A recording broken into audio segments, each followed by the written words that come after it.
Rassie Erasmus has several tough selection calls to make ahead of the Springboks clash against the All Blacks at Eden Park. South Africa arrive in Auckland looking to become the first team since France in 1994 to beat New Zealand at their fortress, with the hosts boasting a 50-test unbeaten run at the venue. The Boks head into the game off the back of a victory over the Wallabies in Cape Town after falling to the same opposition at Ellis Park a week prior.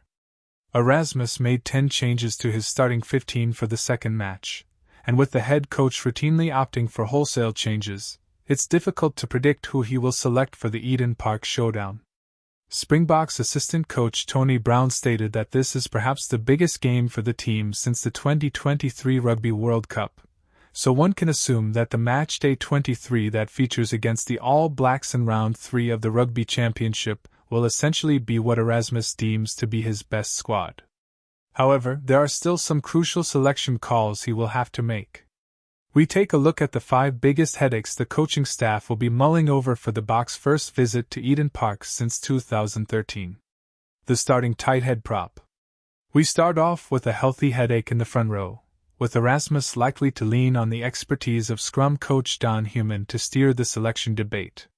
3 world-class tight head prop options have traveled to New Zealand in the form of Wilco Louw, Thomas du Toit and Vincent Koch, with the trio filling the 2 roles. Previously, the number 3 jersey for such a fixture would be a straightforward selection with Frans Mahler being the anchor of the green and gold scrum.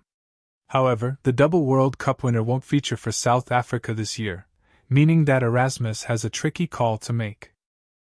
Koch has all the experience one could wish for, but he has usually been used off the bench for the Springboks. Still, even his role in the famed bomb squad is no longer guaranteed.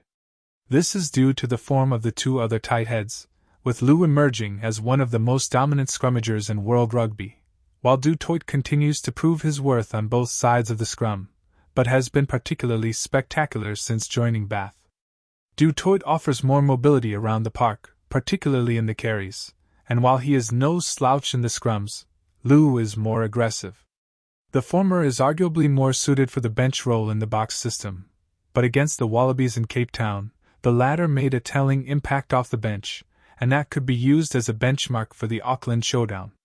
Erasmus can't really go wrong here, but it is still a tough balancing act.